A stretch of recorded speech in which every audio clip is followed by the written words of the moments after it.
Kamsi! Why are you standing there like a wounded goat? Why have you not done what I asked you to do? The ground is not going to sweep itself. The plates will not wash themselves. There is no water in this house. Get up. Your father will soon be home. Go and do this before I beat sense into your head this morning. Yes, Mama, I'm coming. You want to marry Kamsi? That girl is an organjo. That girl, she bedwets. She killed her own mother. Leave her. Marry my daughter, Kaima. My daughter, Kaima, has sense. That Kamsi is full of mischief. Listening into this channel, please give this video a thumbs up, subscribe, and let us know where you're watching from.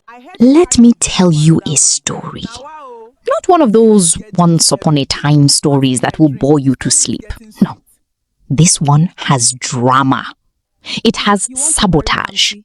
It has a stepmother who could win an Oscar for Best Villain if Nollywood ever gave awards for real-life wickedness.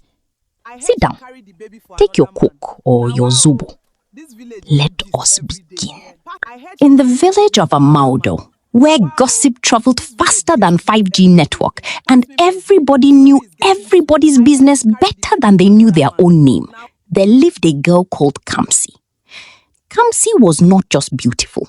Kamsi was the kind of beautiful that made market women stop weighing tomatoes to stare at her.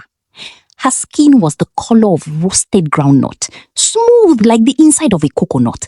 And when she smiled, small children stopped crying, not because of magic, just because even babies have taste. But Kamsi's story did not start with beauty. It started with tragedy. When Kamsi was 7 years old, her mother, a woman so kind that even mosquitoes reportedly refused to bite her out of respect, died after a short illness. And when she died, her father, Baba Kamsi, did not just mourn. The man shut down completely, like NEPA taking light and never bringing it back. He stopped laughing. He stopped attending village meetings. He would sit under the ukwa tree behind the house and stare at nothing, like a man watching a movie only he could see. Years passed. The elders, tired of watching a grown man waste away in grief like spoiled tomatoes in the sun, began to beg him. Nai, a man cannot fetch water with a basket forever. Papa Mweki, the oldest man in the council, told him one evening. Kamsi needs a mother's hand. You need a wife's hand. Marry again, my son, before your compound turns into a graveyard of sadness. It took 4 years of begging. 4 whole years, the kind of persistence normally reserved for MTN customer care agents, before Baba Kamsi finally agreed. Now, when Mama Kaima first entered that house, sister, she was sweet like Fanta on a hot afternoon. She smiled. She cooked pepper soup that could raise the dead. She called Kamsi my daughter with so much tenderness that even the goats in the compound believed her. She came with her own daughter, Kaima, a girl who was fine, yes, fine like Nuka, but had a personality flatter than a punctured tire. Kaima could not fry an egg without setting something on fire, but she could pose for a photo like nobody's business. She was raised to look good, not to be good, and there is a very big difference, my people. For the first 2 years, peace reigned. Mama Kaima behaved herself like a new worker still on probation. But as soon as she was fully settled, as soon as she had learnt the layout of the land, the mask began to slip. Small, the way Hamatan dust settles on a black car until one day you wake up and the whole car is grey. She started giving Kamsi all the chores. Not some chores, all of them. Sweep the compound, fetch water, wash plates, pound yam until your hand begins to shake like an old phone on vibration mode. Meanwhile, Kaima would be indoors, legs crossed, filing her nails, watching Kamsi walk like she was watching a nature documentary. And when suitors, fine, respectable, hard-working young men started coming to ask for Kamsi's hand in marriage because word of her beauty had spread like Monday morning traffic gist, Mama Kaima would meet them at the gate before they even entered properly. You want to marry Kamsi? She would say, clutching her chest like she just heard bad news from the doctor. My brother, sit down. Let me save your life. That girl bed wet so. At 20 years old, she still wets the bed like small pikin. And that is not even the worst part. Some people say she's not right spiritually. Some people say her mother's death was not ordinary. You understand me? You want to carry that kind of trouble into your father's house? The poor suitors, eyes wide like they just saw a ghost, would practically run back down the village road, tripping over their own sandals. But my daughter Kaima, Mama Kaima would continue quickly before the man fully escaped. Now she is decent. She is well behaved. She has never even raised her voice. Why don't you consider her instead? And through all of this wahala, Baba Kamsi sat in his chair like furniture. He heard the lies. He saw the favoritism. He watched his daughter carry firewood like a laborer, while another man's daughter lived like a queen in his house. And he said nothing. Grief had turned the man into a ghost who still had a heartbeat. It was frankly embarrassing. One fine Tuesday morning, the kind of morning where the sun was already misbehaving by 8 a.m., the village crier came out with his gong. Gong, gong, gong. Hear ye, people of Amaudo, he bellowed, sweat already forming on his forehead from the effort of shouting before breakfast. The Crown Prince, Obina, first son of His Royal Majesty, who traveled to America to acquire book knowledge, is returning to the village. And by the tradition of our ancestors, as it has been since the time of time itself, the Crown Prince must choose his bride from among the maidens of this land. A date of celebration has been fixed. Prepare your daughters. Mothers began screaming with joy. Fathers began calculating how much dowry a prince would bring. And Mama Kaima, Mama Kaima did not just jubilate, she levitated. She danced round the compound holding her wrapper like she had already received the bride price. Kaima, come out here, she screamed. Our time has come. Our village queen has arrived, and it is you, my daughter. Prepare yourself. We are going to turn you into a masterpiece. Even Picasso would envy. Kamsi, sweeping quietly by the corner, already knew what her fate would be. She didn't even need to ask. She was not delusional. She knew that competing for a prince's hand was not something Mama Kaima would ever permit, not even if the sky fell down and landed directly on her head. For the next several days, that house turned into a full glam squad headquarters. Mama Kaima bought creams, so many creams, sister, that if you lined up the tubes end to end, they could probably reach the next village. Creams that promised to make skin glow like sunrise. Creams that smelled like they were manufactured in somebody's kitchen at 2 a.m.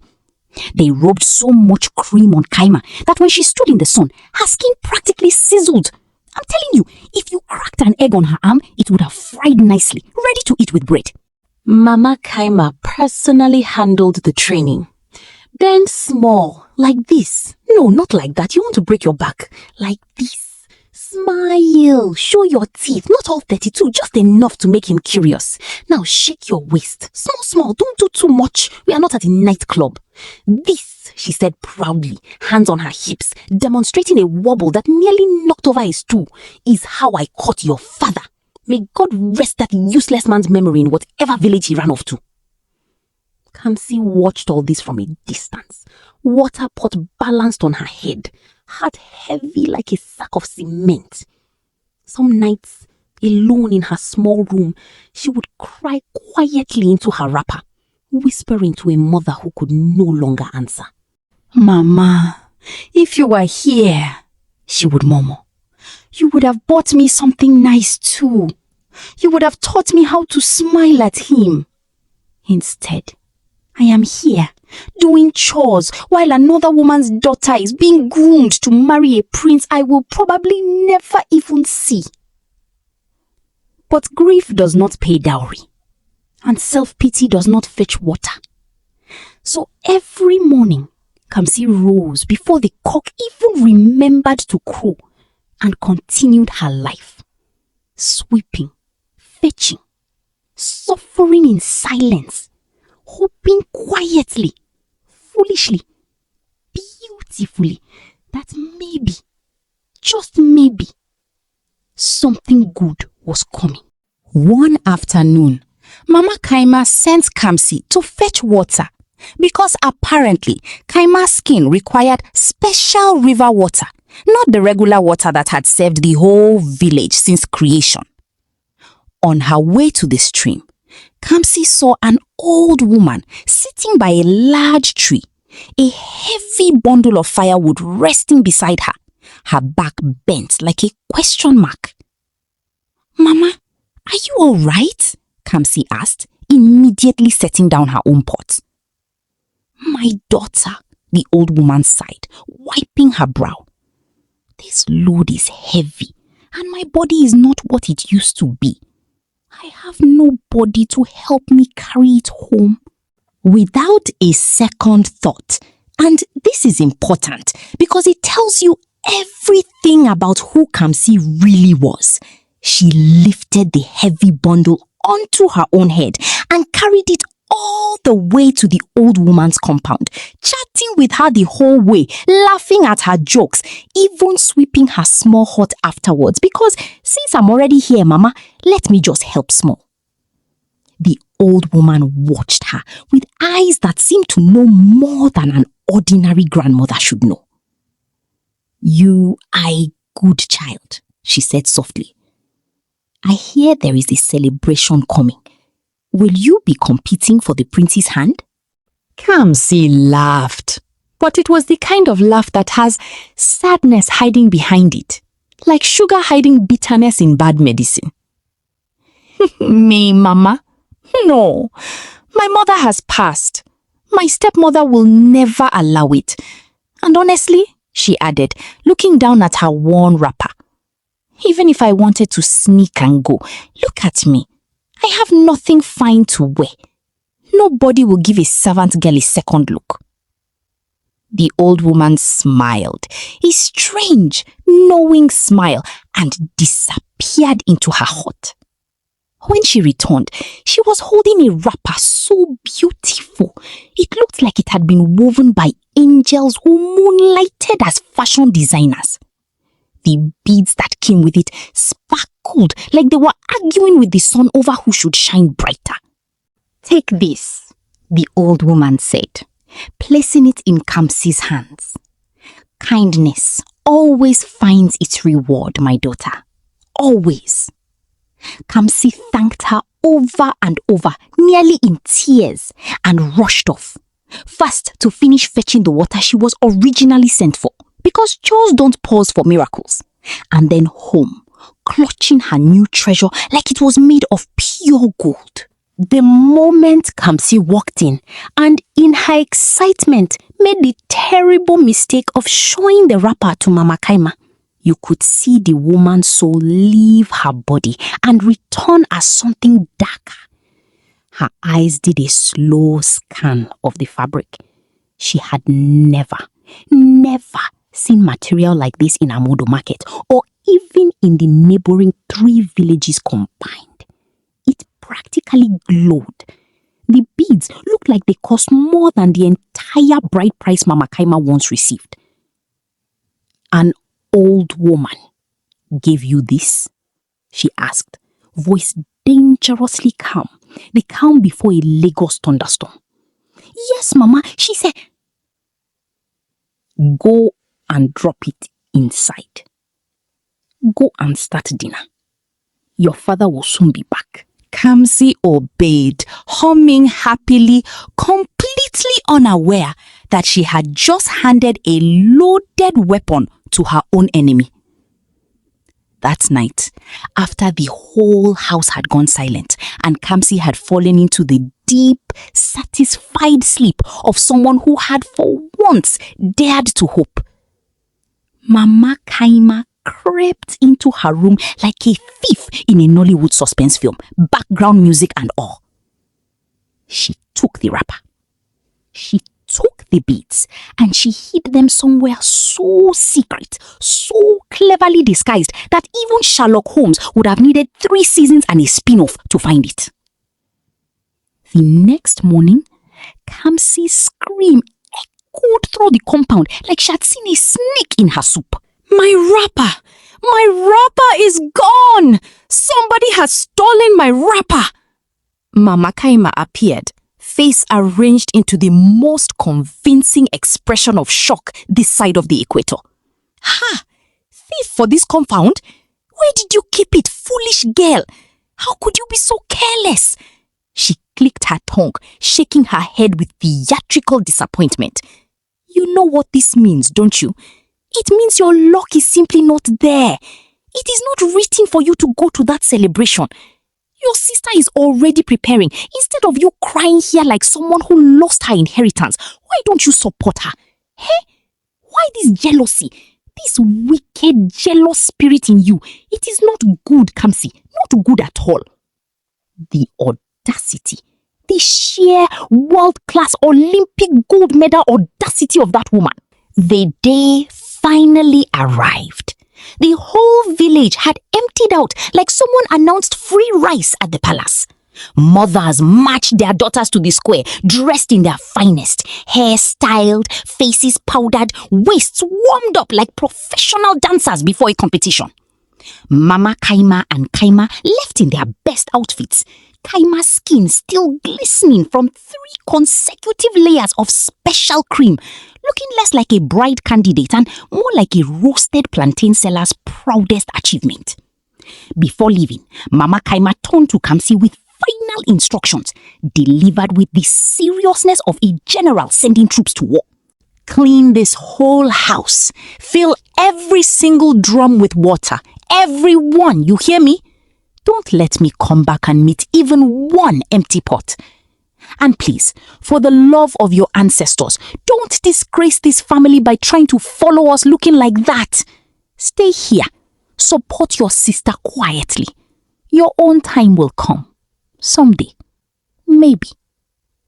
And with that, they left, and the whole village fell silent, empty, abandoned. Everyone gone to watch girls wiggle their waists in front of a man they'd never met. Kamsi, left alone with buckets, brooms and heartbreak, did what she always did. She walked. She swept. She hummed a small tune to keep herself from crying, and then she picked up her water pot and headed once again to the stream. Meanwhile, and this is the part where fate, tired of watching this nonsense from a distance, decided to finally intervene. Crown Prince Obinna was having the worst day of his royal life. He had just returned from America a few days earlier, still adjusting to village life, still missing hot showers and traffic lights, when his father dropped the bombshell. Son, tradition demands you choose your bride today from among the maidens gathered at the square. Obinna did not want this. He didn't even like the idea of picking a wife like she was a watermelon at the market. Squeeze here, tap there, choose the ripest one. But tradition was tradition, and his father reminded him that this was how every single monarch in their lineage had found their queen, going back generations. So really, arguing was pointless, like trying to convince NEPA to keep light on during a football match. Overwhelmed and honestly a little suffocated by all the noise, the drums, the perfume, and 30 different mothers pushing their daughters forward like market vendors hawking tomatoes, Obinna slipped away from his guards, changed into plain clothes, and simply walked. No crown, no robes, just a young man desperate for 5 minutes of normal life. He walked and walked until he found himself at a quiet stream where a girl was fetching water and singing softly to herself, a song about hope, about better days, sung by someone who clearly needed to believe her own lyrics. "Please," he said, approaching carefully, "could I trouble you for some water? I've been walking for a while." Kamsi turned, startled, immediately suspicious. She had never seen this man's face in Amaudo before. "Who are you? Are you from the city? Did you come for the bride selection?" He hesitated only slightly. "Yes, I came to witness it." "Then why are you here at the stream and not at the square? "You're handsome enough to at least go and watch," she said, and immediately covered her mouth, embarrassed at her own boldness. He laughed, a real, genuine laugh, the kind he hadn't laughed in weeks. "Why aren't you there?" he asked instead. "You're clearly beautiful enough to compete." Kamsi's smile faded slightly. "They say I don't belong in places like that.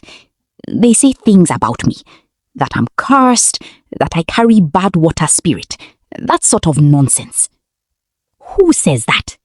"Never mind," she said, waving it away like smoke. "Forget my sad stories. Tell me about the city instead. Is it true there are cars everywhere, more than goats in this village? Is it true buildings there touch the sky, taller than the tallest Iroko tree? I have never left Amaudo in my whole life, but I dream about it constantly." And so he told her about tall buildings, about electricity that stayed on for 24 hours without ever going up NEPA, about traffic and subways and snow falling from the sky like white sand. Her eyes lit up like Christmas decorations, and for the first time in a long time, Obina felt like someone was actually listening to him. Not the prince, not the future king, just him. He ended up walking her home, carrying her water pot the entire way, much to her protest. Sir, a stranger is not supposed to be doing woman's work." And she, in turn, insisted on feeding him roasted yam with palm oil, the two of them talking for hours until the sky began to change color. "I have to go before my stepmother returns," Kamsi finally said, panicking slightly. "Please, thank you for the company, stranger." He left with a smile that refused to leave his face for the rest of the evening, and Kamsi had no idea, absolutely no idea, that the stranger she just fed roasted yam to was the very crown prince the entire village had spent a week preparing for. Back at the palace, the bride selection was in full swing. Drums beating, girls dancing, mothers sweating from nervous excitement. Kaima wobbling her waist with the determination of a woman trying to shake loose a stubborn stain. The king watched anxiously for his son until Obina finally strolled in, calm and glowing like a man who had just found something worth more than any crown. "Father," he said simply, walking straight up to the throne, "you can call off this election. I have found the woman I want to marry." The whole square went silent. The kind of silence you hear right before something scandalous happens in an Awombe party. "You found her already?" the king asked, stunned. "Who? Which one is she?" Obina smiled and said nothing more, only that the palace would send the bride price in 3 days' time to her family's compound. The village crier, disappointed but professional, announced to the crowd that the selection had ended early and everyone should go home, that the bride would be revealed in 3 days. Mothers groaned, girls cried. Some, like Kaima, remained stubbornly hopeful. "It's obviously me," Kaima whispered to her mother on the walk home. "Did you see how I shook it? He must have noticed. There's no way it's not me." Mama Kaima nodded eagerly, already mentally decorating her future palace bedroom. 3 days later, 3 days of Mama Kaima polishing every surface in the house, buying new curtains in case the palace people come to inspect us, and forcing Kaima to practice her humble royal wife face in a broken mirror. The palace entourage finally arrived, drums announcing their approach from a mile away. Mama Kaima nearly knocked over a table running to the gate. "They're here! They're here! Kaima, come out, my daughter. Your glory has arrived." Kaima emerged in her finest outfit, already curtsying, already practicing her surprised but not really surprised face, ready to be swept off her feet and into palace life. But the palace spokesperson, a dignified older man in ceremonial beads, cleared his throat. "We have come," he announced grandly, "on behalf of His Royal Highness, Crown Prince Obinna, for the hand of Kamsi." Silence. Actual, complete silence. The kind where you could hear a mosquito clear its throat 2 compounds away. "I'm sorry, come again?" Mama Kaima stammered, her face doing several confused expressions all at once, like a phone trying to load 5 apps simultaneously. "There must be a mistake. Kamsi? My Kamsi? That is impossible. That girl is a house help. She's nobody. She doesn't even own proper clothes. Surely you mean my daughter, Kaima. She was at the selection. She danced beautifully. There is no mistake, madam," the spokesperson said, unbothered, checking his scroll like a man who had seen this exact scene play out in one too many villages. "The crown prince has personally chosen Kamsi. We are here for her." Kaima's face folded like a cheap umbrella in a Lagos rainstorm. They found Kamsi behind the house, hands deep in a bucket of washing, hair tied in an old scarf, completely unaware that her entire life was about to flip like Okada dodging a pothole. When the spokesperson explained everything, Kamsi nearly fainted, not from joy immediately, but from pure shock. "Me? There must be some confusion, sir. And then Obinna himself stepped forward from behind the entourage, no longer dressed as a simple stranger, but in full royal regalia. And Kamsi's mouth fell open so wide, a fly could have set up residence in there. You are the prince?" I didn't want you to know," he admitted, smiling sheepishly. "I wanted, just once, to be seen as a person and not a title. You are the first honest conversation I'd had since I returned from America.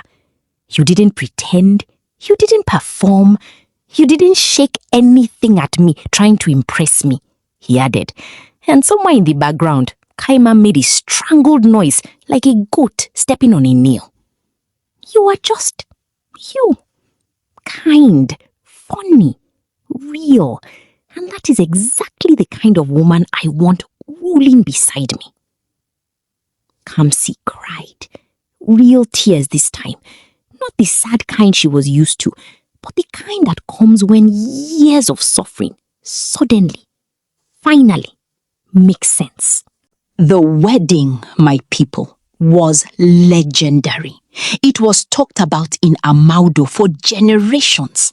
There was enough jollof rice to fill 3 rivers. Musicians came from villages Kamsi didn't even know existed. Even Baba Kamsi, silent for so many years, finally wept. Tears that seemed to release a decade of guilt for the years he stayed quiet while his daughter suffered under his own roof. As for Mama Kaima, watch this plot twist. She did not disappear into disgrace as you might expect. Kamsi, being the good soul she had always been, could not bring herself to fully abandon the woman, wicked as she'd been. She helped renovate their old sagging house into something respectable. She sent food and money from time to time out of decency, not affection. The village, of course, now treated Mama Kaima and Kaima with newfound respect, suddenly remembering their names at every gathering. Because that is Nigeria for you. Once your daughter is royalty, even your enemies start calling you our in-law with straight face. But Kamsi was no fool. She had learned her lesson well. Despite Mama Kaima's sudden, desperate attempts at closeness, the visits, the sugary compliments, the "my daughter, I always knew you were special" nonsense, Kamsi kept her at a careful, permanent distance. She was polite, she was generous, but she was never, ever close to that woman again. Some doors, once shut properly, should remain shut, no matter how sweetly someone knocks afterward. Kamsi became the most beloved queen Amaudo had ever known. No, not for her beauty, though she had plenty of that, but for her kindness, her humility, and the quiet strength of a girl who kept hoping, even when hope gave her every reason to give up. And somewhere, in a small hut that no one could ever quite locate again when they went looking, an old woman smiled, picked up her walking stick, and disappeared into the wind, her work once again complete.